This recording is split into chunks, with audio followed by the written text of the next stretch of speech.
So that's what I'm going to try to do in this episode, to just sort of do ping pong or do the chess match. Like if you ever see on YouTube or something, if they go through a classic chess match and say, "Oh, you might wonder how come Bobby Fischer here didn't do this move." Well, he didn't, because if he did that, then this guy would do this, and then, and then you could go down that like alternate universe or alternate timeline. So that's what I'm going to do here, is to say, well, what if Nathan had said what I think he could have said in response? And then I'm just going to take it a few layers deeper to show I think it's still a winning move by the Austrians. Welcome to InFi, the future of finance. Hey everybody, welcome back to the InFi podcast. This episode, I am going to be doing a post-game analysis, more of an elaboration actually, on a specific component of a debate I recently had hosted by ZeroHedge. So I'm recording this in January of 2025, and so the debate was a couple weeks ago, against Nathan Tankus, who is one of the leading theorists and popularizers in the modern monetary theory, MMT tradition. So just a little bit of the backstory of how the debate came to be. The people at ZeroHedge reached out to me late fall of 2024. I had earlier been on a ZeroHedge debate where I was in studio with Jim Rickards, was on my side, and we were talking about the global de-dollarization.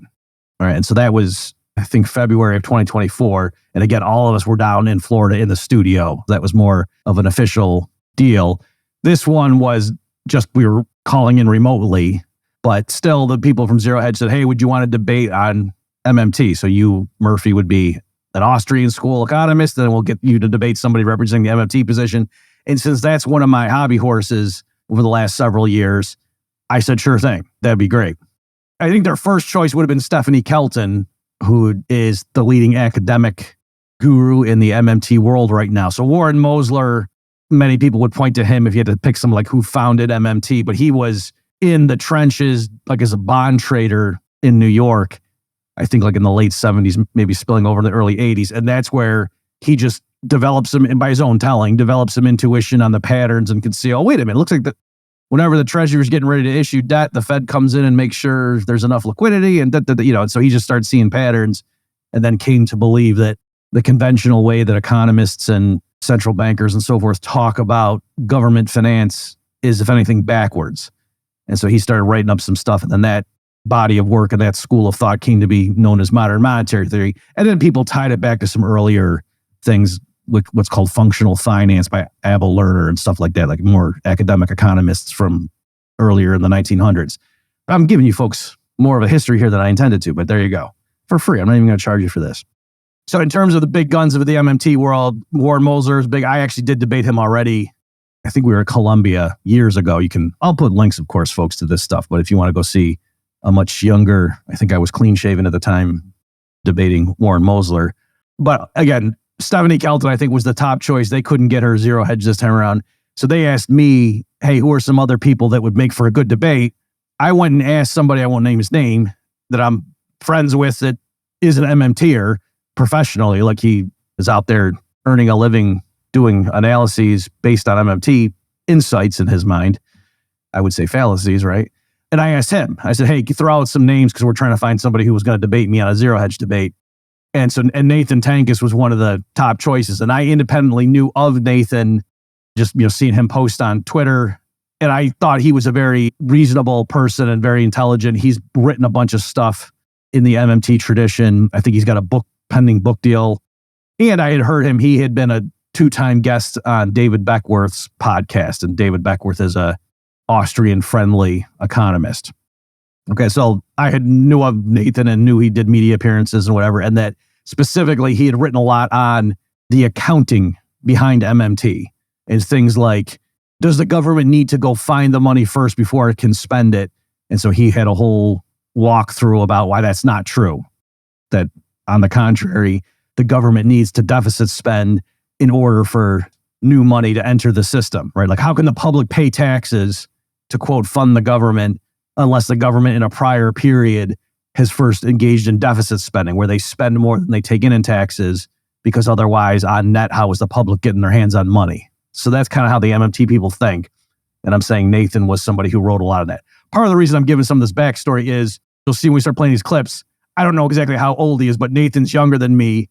And some people, when this debate aired, were saying, hey, this is unfair. You got some old PhD Austrian guy debating some whippersnapper or something that they didn't know who he was. So I'm just saying that Nathan does have a reputation in MMT circles and was recommended on a short list of, hey, if you can't get Keldon, get one of these people. They'll do a good job defending the MMT honor. Okay, so that's who Nathan is. And again, I was looking forward to debating him on this because I knew he was not a bomb thrower, and I was hoping we would get 3 and 4 layers deep into these issues.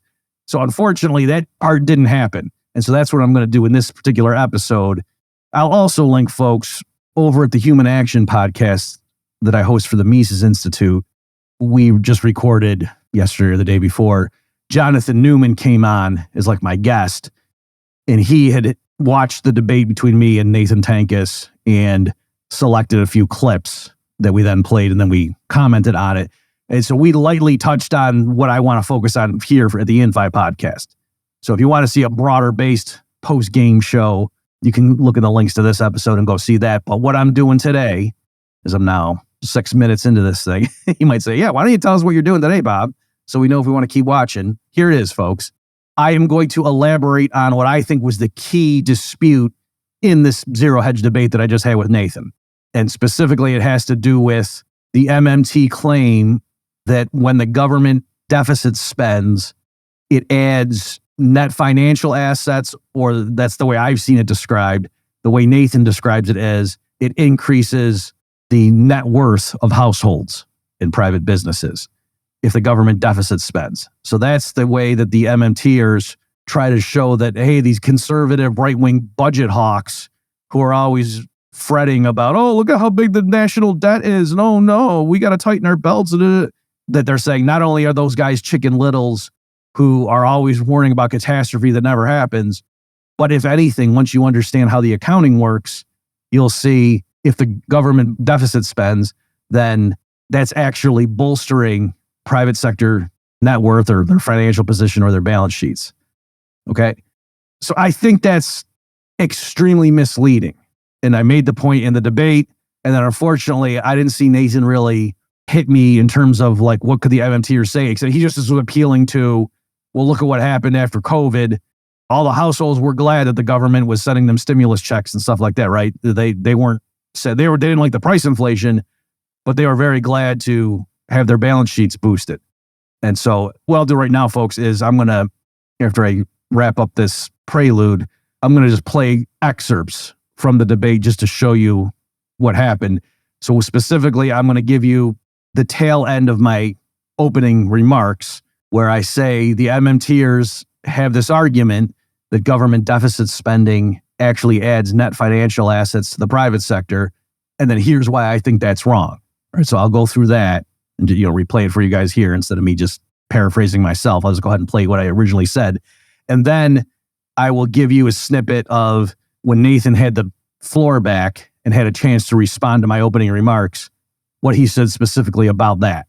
Okay, so I'll give you that just so you can see I'm not attacking a straw man. It might give you more context. And then after I play this excerpt for you folks, I will spend the balance of this InFi episode elaborating on that. Because again, Nathan didn't really take it much deeper than that. I'm not saying he's a shallow thinker. I'm just saying through the course of the debate, he just kept reiterating what Bob is failing to acknowledge is that it was a good thing the government went in and they really did bolster private balance sheets and increase households' net worth.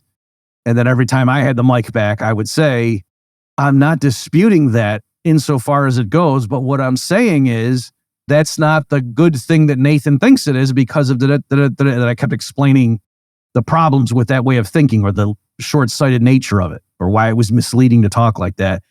And then I don't think he ever actually came back and said, okay, so what Bob is saying is this, but now my response is, and then taking it to the next level. So that's what I'm going to try to do in this episode, to just sort of do ping pong or do the chess match.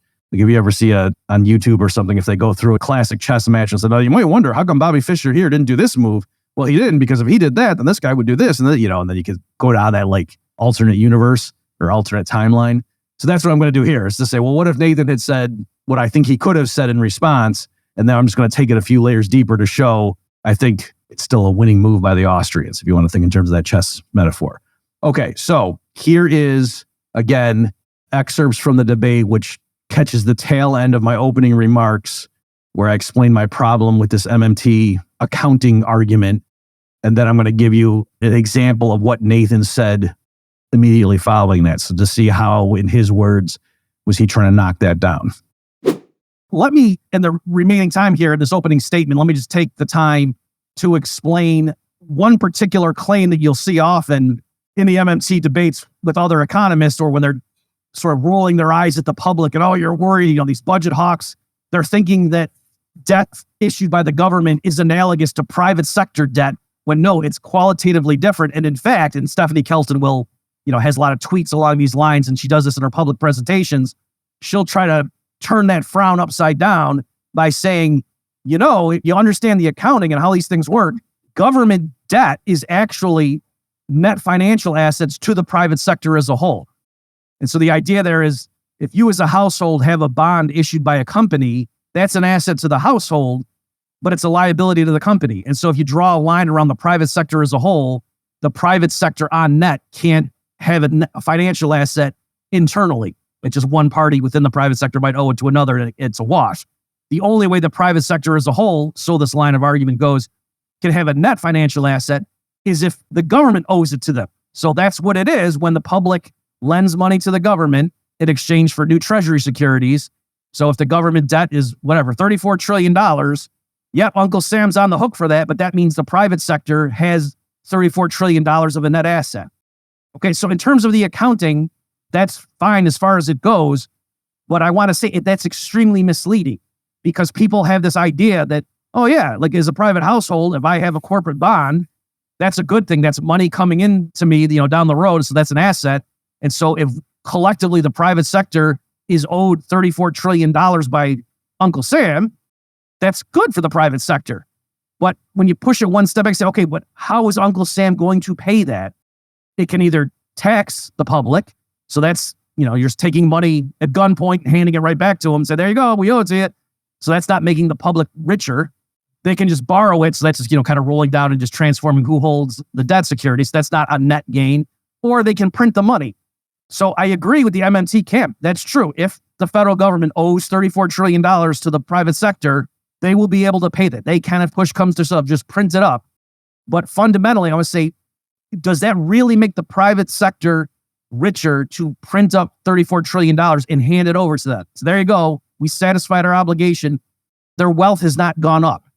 And the obvious explanation for that is because there aren't any more factories or farmland or computer programmers or oil reserves, just because the government or the central bank created a bunch of new money and handed it over. And so as simple as that is, I think that is the fundamental flaw with the fancy accounting tautologies that you'll often see from the MMT camp, to try to show, oh, look at, instead of viewing the public debt as a burden, if anything, it's an asset to the private sector. And I want to say, once you understand what that means, it should be clear that's not at all analogous to a household having a corporate bond or something where the corporation has to go produce goods and services and earn net income to service that debt.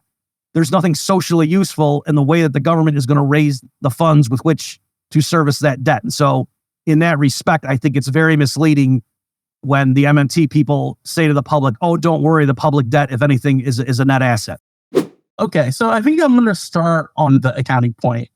I'm kind of very surprised that Bob is taking this tack in emphasizing this point so much in our current conjuncture, because while this argument kind of had some degree of purchase in the 2010s, at least among some people, the pandemic itself has been a great illustrator of why what Bob is saying misses the mark, and why this point about, which I'll restate in a second, about private sector financial positions that MMT makes and so many misunderstand is so crucial. Namely, one of the big things, whatever you think, you love it or hate it, about the CARES Act and unemployment and insurance payments and the checks and all the rest of the COVID response, the thing that a lot of people had to catch up on was precisely the increase in the financial net worth. And so that's, for clarification, I use the term financial net worth rather than quote unquote net financial assets. of the private sector, particularly households in that early period. This is the whole real emergence of the idea of there being this sort of like excess savings and all of that is an idea about financial net worth. And yes, a lot of people spent down their financial net worth, but for a lot of others, that boost and increase of financial net worth was something that kind of became more balanced in their household balance sheets simply because their income, yes, their money income grew. But a lot of households, millions and millions and millions of households, experience financial security that they never had before. And even with the cutbacks in these programs and maybe some impacts on their balance sheet, even to this day, with inflation going, CPI going back to 2%, household balance sheets are still in pretty good shape. Obviously, it depends where you are in the economy. But if we look at the household sector as a whole, their balance sheets and their financial positions are in far better positions than they were, even years and years and years after the great financial crisis of 2007, 2008. And so I think it's remarkable to kind of say, well, this point, it doesn't really matter. MMT is misleading, when understanding the analytical point that MMT was making is critical to really grasping what was going on.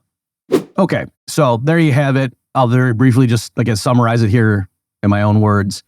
The MMTers are saying a household, if it buys a bond from a company, that particular household's balance sheet is bolstered, right? Its assets, its cash goes down. Other things equal, having more bonds as a household that you own as assets bolsters your balance sheet. Okay, the act of buying it, again, is a wash if your checking account balance goes down. But I'm saying just you having more and more bonds, if your uncle gives it to you as a Christmas present, gives you a bond from General Electric or something, that's a good thing. Your household balance sheet has gone up. But you wouldn't argue that, so as households accumulate more bonds issued by companies, therefore the private sector as a whole has a stronger balance sheet, because obviously every corporate bond held by a household as an asset is a corresponding exact liability to some corporation out there that issued the bond, right? So it's not on net making the private sector have more assets or have stronger balance sheets just because there's some side payment or some IOUs that have been issued. That's just a transfer from one member of the private sector to another. Okay. In contrast, if households start accumulating Treasury securities, bonds issued by the federal government, other things equal, again, not worrying about how did the households get it, if their cash went down, okay, but just other things equal, if all of a sudden households have more and more treasuries on their balance sheet issued by the federal government, then the household's balance sheet's higher. They have more assets. That's a good thing from the household's point of view. Now, it's true, it's a bad thing from the government's point of view in terms of its balance sheet, right? Those are liabilities. But the point is, because the federal government is not inside the private sector, if we just draw a line around the private sector as a boundary, we can say as households and companies and commercial banks and whatever, members of the private sector accumulate more and more treasuries as assets, then the net financial position or net worth, is in Nathan's terminology, of the private sector goes up. And so the MMTers are saying, what's wrong with you people? How are you thinking that's somehow going to cause a crisis or something? This is good for the private sector, if anything, right? Okay, so then again, in my clip there, I won't walk through here. I just showed why I didn't think that was a good argument, that it was extremely misleading at best, because again, for the private sector as a whole to be owed money by the federal government should not reassure us. It's not that, if they just print money to pay us, or if they tax it from us, that's clearly not helping us, right? They're just taking the money out of our bank accounts to hand it right back to us and say, okay, we're good now. And then the debt gets extinguished. That's clearly not making us better off if we get taxed just to service the debt. But even if they print the money, I argued, yes, they're satisfying their obligations, and now we're in a sense $34 trillion richer if they just monetized the debt and swapped out the treasuries for $100 bills, which they could do that. There's nothing physically stopping them. They could change the laws or whatever to make that not violate any kind of statute. They could certainly do that, given that they have a printing press and can issue US dollars. But my point was, is that really making Americans as a whole wealthier just to be handed $34 trillion? I said, no, it's just going to push up prices. And I said, it's like there's more farmland or jets or factories, right? So how could it make us wealthier? Okay. So you saw Nathan's response. He just started appealing to history to say, well, no, but it clearly did help in this case. And there, I didn't show you the response, but what I said in the course of the debate was, well, hang on. No, nobody thought the economy was in great shape in 2022 and 2023 after they did this wonderful restoration and bolstering of private balance sheets. Price inflation was really high, which I would argue was a direct consequence of what you're saying the great medicine was, right? And so it's not obvious. And I was saying, I'm not denying they can help the balance sheets per se, just like I'm not denying the government can print up $1 billion per household and hand it over, and we would all have $1 billion each extra. That's true. But is that the same thing as right now in today's world of thinking of a billionaire, someone who's got $1 billion in assets and saying, oh, wow, he's wealthy? We would not all be billionaires in that sense if the government just printed up $1 billion per household and handed it out, because now a loaf of bread would cost $100 million or whatever. Okay, so that was the point I was making. So for Nathan just to keep hammering, no, Bob, they really can bolster private balance sheets. He wasn't moving the ball down the field. Okay, so what could he have said? Suppose an MMTer who has a long time to think about it, about the chess move, and say, okay, Murphy made this move. Now, how are we going to respond? And so here's what they might do.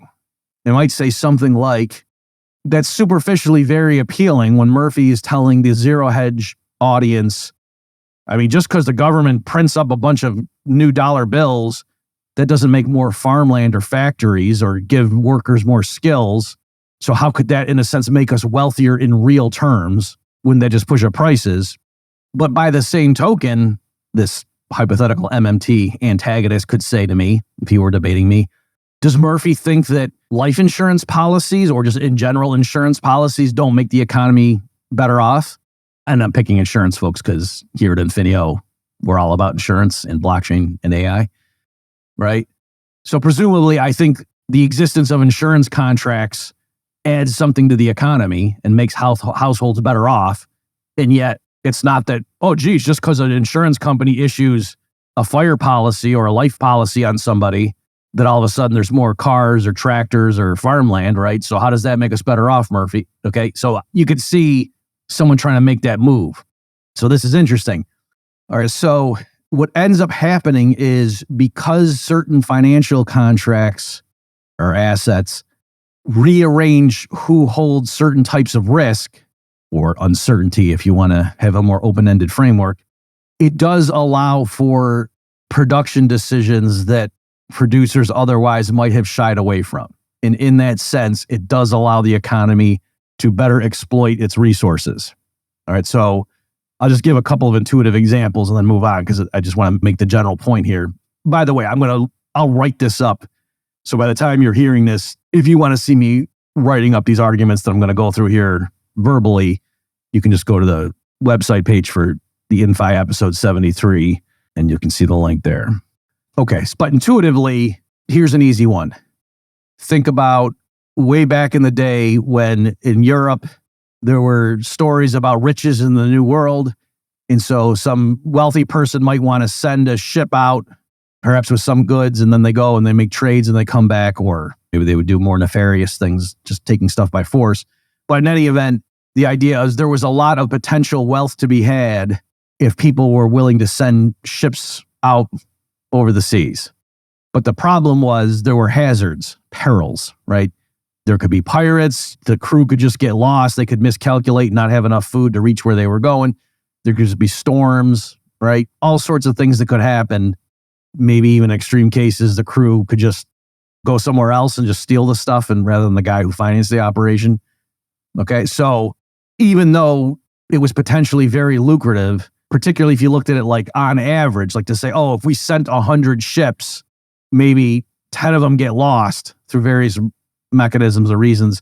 But of the 90 that come back, that more than makes up for the loss, right? Like the gains on that 90 that make the trip more than pay for the losses on the 10 that don't make it back.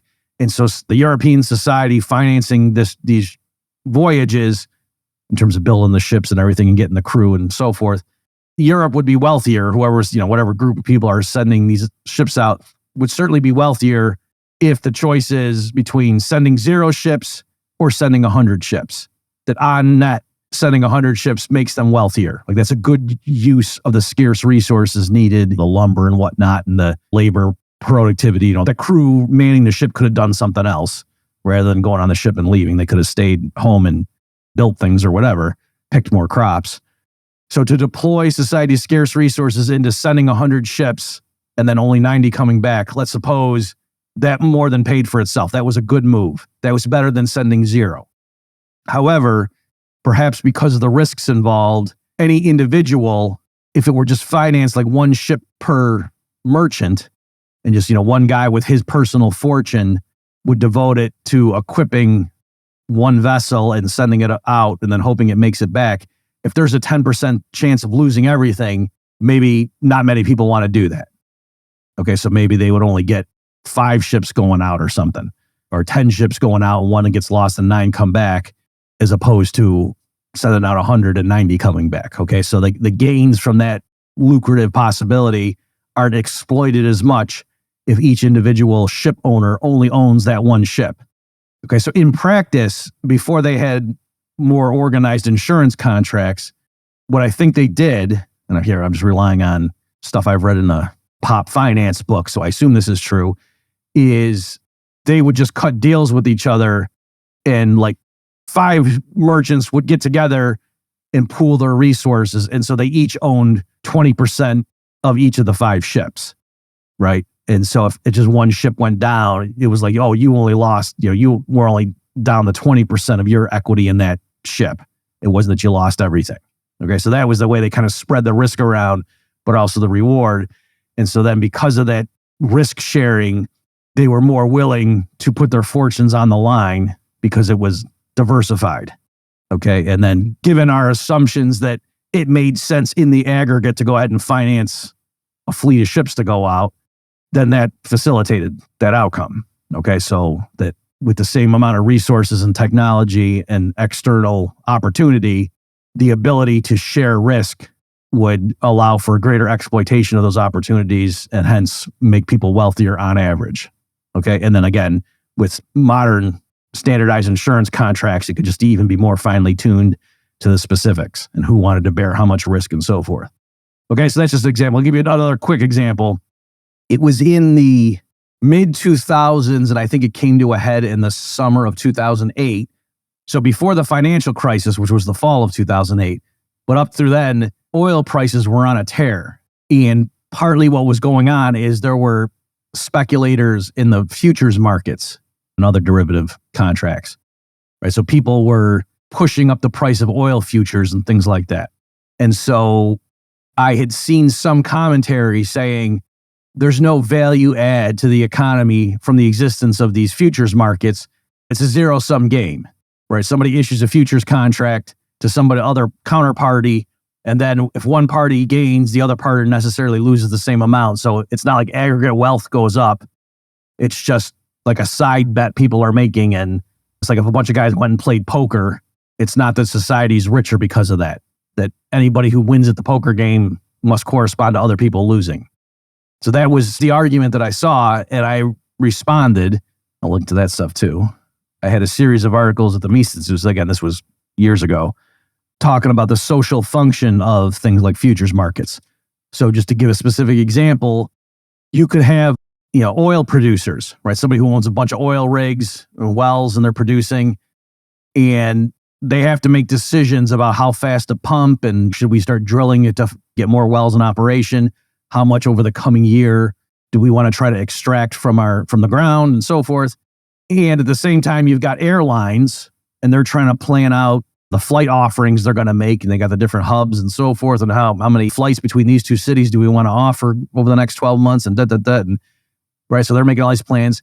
And so for each of those parties, the oil producers and the airlines, a major factor is what's the price of crude oil going to be? If they could just know what's the price of crude oil going to be every day over the next 12 months, they would really like to have that information. That would very much affect the plans they made in terms of, again, drilling for more wells and blah, blah, blah. And how much do we pump today and next week and so on? Or do we slow down to like keep more of the barrels of oil under the ground and carry them into the future versus extracting them and selling them now at the spot price, right? All those kinds of decisions. The airlines, again, well, gee, how much would we have to charge per seat? Well, jet fuel prices are going to be highly dependent on crude oil prices, right? So you can see how both parties could plan better for the future if they knew ahead of time what the spot price of crude oil was going to be every day for the next 365 days. So I think you can see where this is going.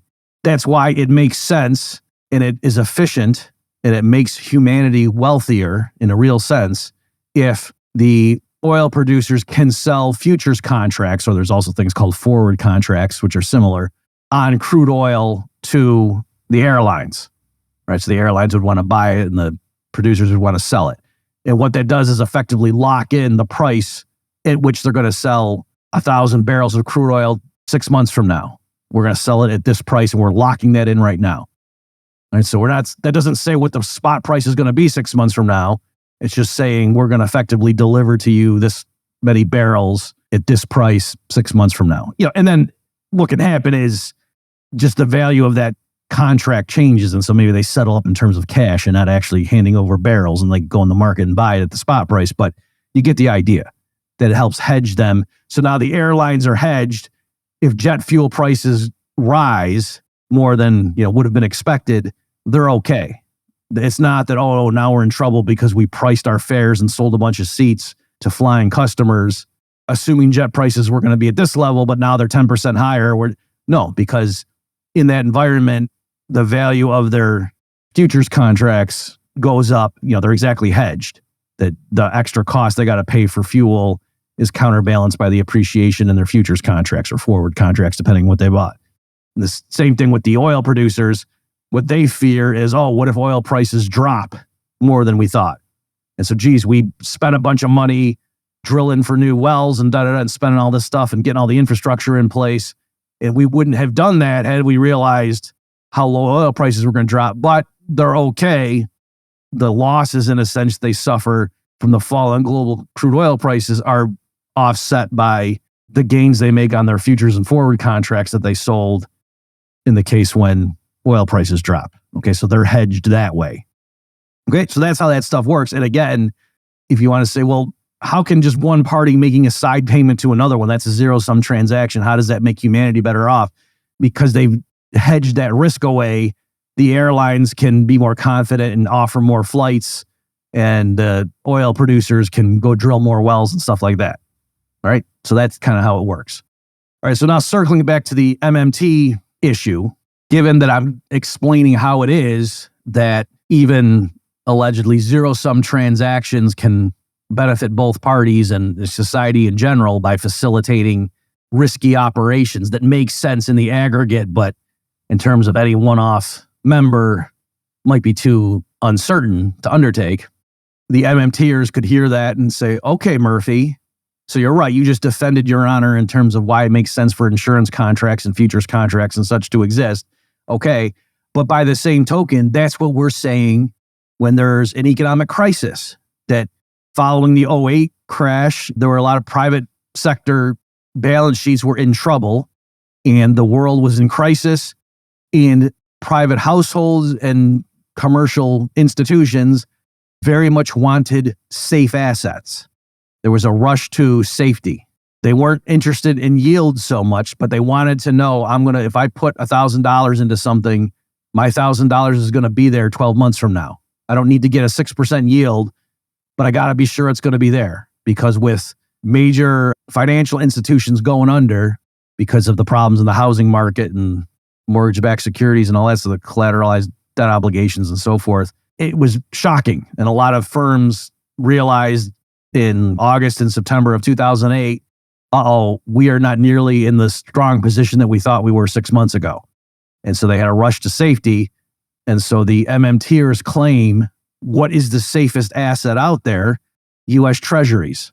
That's considered by many to be virtually a risk-free asset. And why is that, the MMT people would say? It's because, yes, the U.S. government has a very mature set of institutions to allow it to raise tax revenue very predictably. But even absent that, they can print money. So everybody knows if you lend money to Uncle Sam and you're sitting on a bunch of treasuries entitling you to a flow of interest payments and then the return of the principal in 5 years or whatever, you're pretty sure they're going to deliver. Because unlike a private corporation that might issue bonds, even if it's a blue chip company, even if it's something pretty standard, like, well, people are always going to need light bulbs, and so I think GE is a pretty safe bet or whatever, still, private companies can go bankrupt. They might default on their debt no matter how safe you think they are. Whereas the federal government, if they choose not to pay the bondholders, that's just going to be a political choice. There's nothing that will stop them from being able to just create new dollars to pay off the creditors of the United States Treasury. Right? So that's the argument. So the claim is, just like Murphy, you acknowledged even just one party owing money to another party, and in that sense, it's a zero-sum transaction. Nonetheless, the existence of such zero-sum transactions can benefit society as a whole if it helps rearrange risk and relieve anxiety about uncertainty and risk and so forth.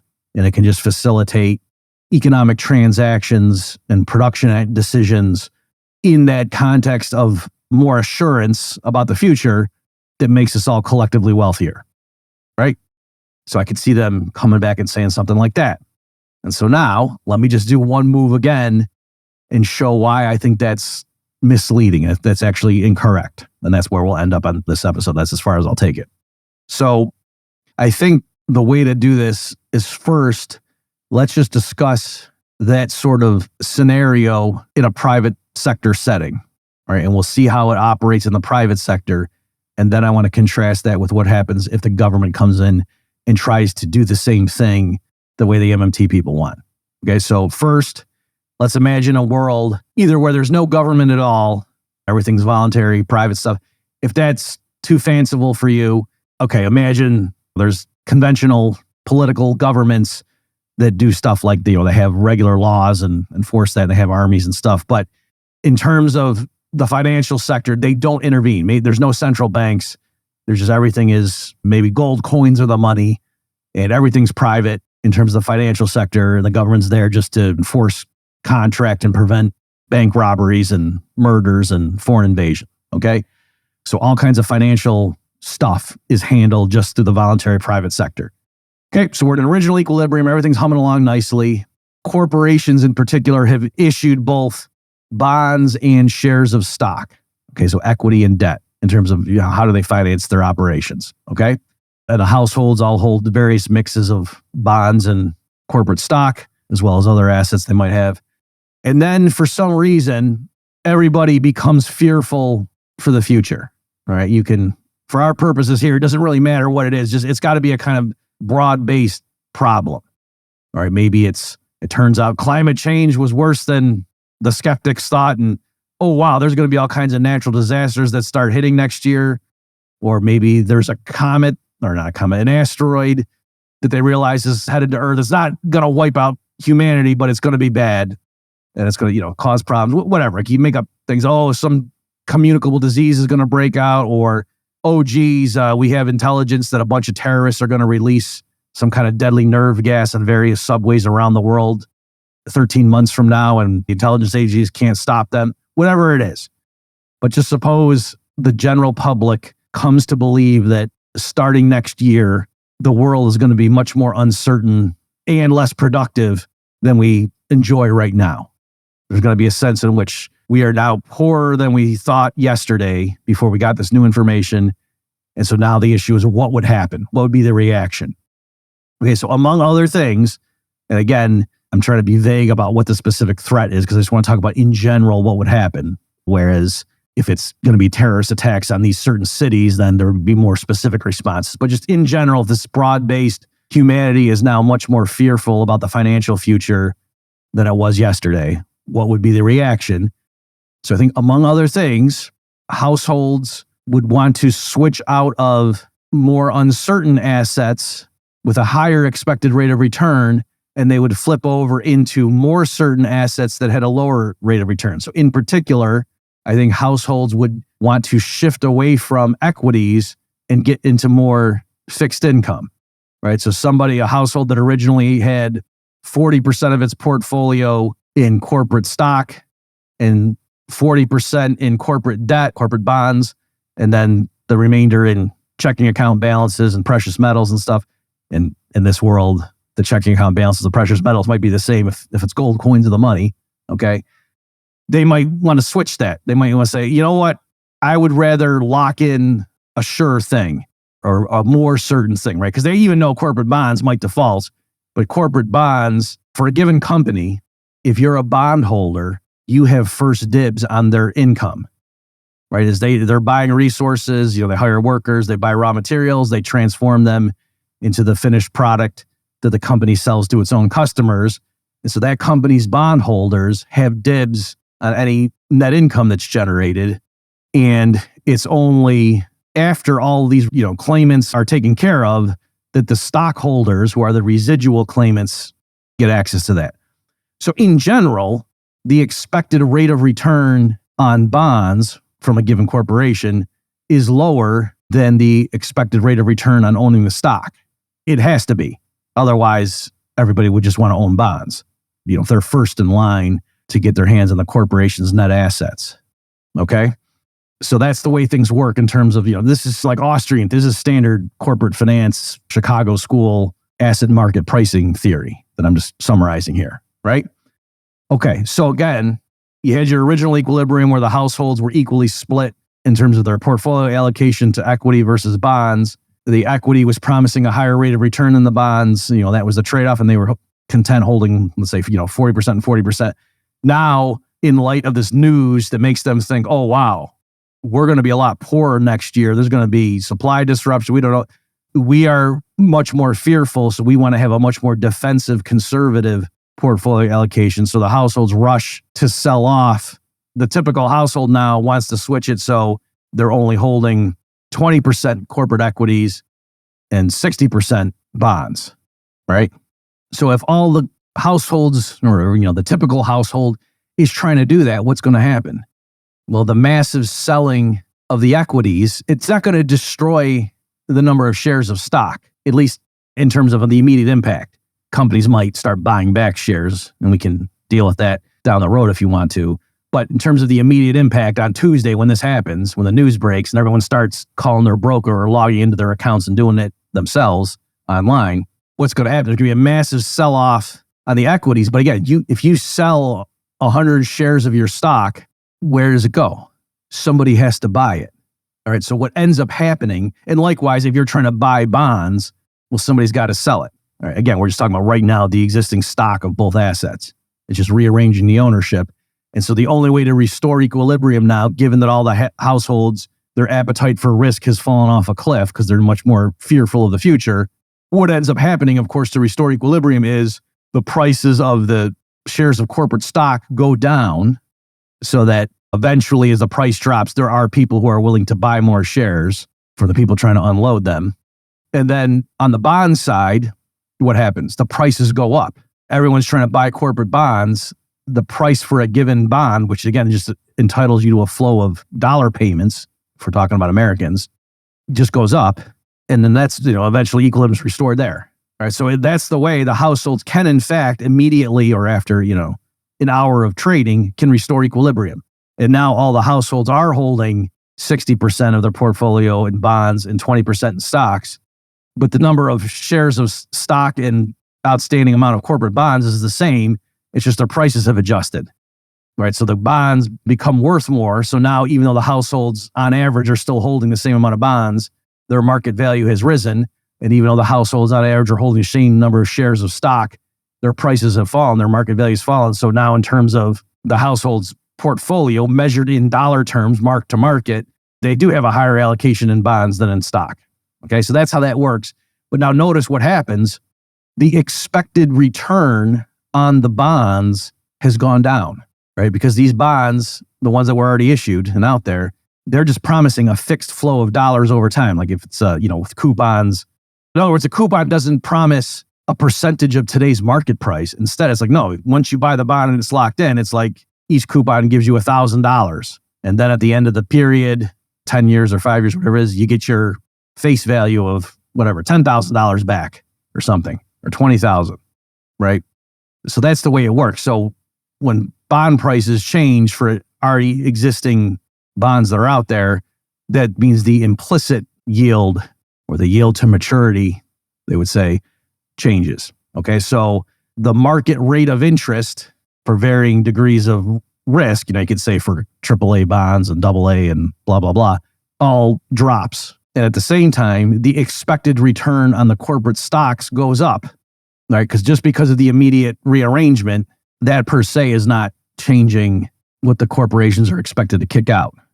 Okay, there was an immediate shock when the news hit, right? Because now if you're thinking the corporations in general are going to perform more poorly next year than you thought 48 hours earlier before this news hit, now your assessment of the returns from holding a stock drop way down. But then I'm saying, given that new reality, the rearrangement is not changing what you think it's going to yield. And so the falling stock price now increases the expected rate of return from holding that stock. That's what I'm saying. Okay. And so, big picture, in light of the new information, which has, again, by stipulation, caused all the households to get nervous and want to shift into safer assets and away from riskier assets, what does that do? It pushes down the yield on safe assets and it pushes up the yield on riskier assets. Okay? And that makes sense. So now, I'm almost done here, folks. What does that do? You might say, well, that just is rearrangement. That doesn't do anything. But what it does do is there's a feedback mechanism. So now corporations, when they want to raise money going forward, they have a choice between either issuing more debt or issuing more stock in order to raise funds if they want to build a new factory or whatever it is they're going to do to expand their operations. Now the relative price of those two different strategies has changed, and they can raise debt at a lower price. Whereas if they issue new stock because their share price has fallen, they're not going to get as much by issuing new shares, diluting the ownership of the existing owners. Okay? And so that makes it on the margin more advantageous for corporations to raise money by issuing debt rather than by issuing new stock. And so that in turn is going to feed back into their planning that a corporation that owes more, in terms of debt rather than the residual claimants of the shareholders who have the equity, it might be more conservative in what it does. If it has 100 different possible strategies it can pursue, each with differing profiles of, well, there's a small chance that this is going to be a home run, but there's also a chance it might be a dud. Whereas this project over, we could play it safer and we could take our business in this direction, have this product line where that's pretty much a sure thing. That's not going to be a flop, but there's a ceiling on the upside for that kind of a product line, right? To the extent that they have some flexibility in how they run their business, given that now they have raised more money via bonds than shares of stock, and that they owe people a fixed amount of money rather than just saying, hey, our operations are going to be what they're going to be and whatever's left over you get. We'll pay you dividends or something, but maybe not. We're not contractually obligated to. They're going to now have an incentive to err more towards the side of conservatism. Right? And so notice that's exactly what you would want to have happen in this scenario. If the world genuinely is riskier, if next year we really aren't going to have as much global GDP as we otherwise would have before that news hit about whatever the calamity is going to be, you want all the companies in the world to shift more towards maintaining a baseline of output rather than having a chance of trying to hit a home run, but maybe you strike out. Okay, so that's how things work in the private sector, and how when there is a genuine shift in risk appetite and households want more safety in their financial assets, they can achieve that, and it has the proper feedback effects to make corporations, quote, do the right thing, move in the right direction. Right? And so I'll just say now, what if instead of that, the government comes in and just starts running massive budget deficits and says, oh, you want more safe assets? But here's a bunch of treasury. We'll just pay a bunch of workers to go pick up litter or something. And then we'll just deficit spend those wages into the economy. And then, hey, this is great. And then all these treasuries, don't look at it as a bad thing. It's not like we're increasing public debt. No, that's not the way to look at it is we're increasing the public holding of safe assets.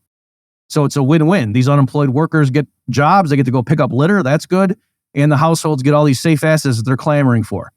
And though I say that's the exact wrong thing, right? As the calamity is about to happen, and we've got a 12-month window to get ready for it, all this is doing is now it's shunting more of the private sector resources into relatively useless lines, right? Where it's not being directed by market forces, but just by political whims. You don't want a bunch of workers getting shifted into doing stuff like picking up litter and whatever, doing make work projects, and the households collectively holding more government debt is not making us in real terms more nimble and adept for the future and flexible, willing to, deal with whatever curveballs nature throws at us. No. To say, oh, well, whatever, we can just print some money next year when the crisis hits, that doesn't make us better off. And to reassure the markets and have business, companies and workers go back to the same jobs they were going into before the crisis hit, that's not what you want. No, if there's a genuine crisis, you do want the private sector to rearrange its operations in light of the new information. And so the government, by short-circuiting that, is actually preventing the economy from getting ready for the crisis. Okay? So I will wrap it up at that point. Again, if you want to see this fleshed out more, you can go to the link for InFi episode 73, and I'll have a post there that you can read. Thanks, everybody, for tuning in. See you next time.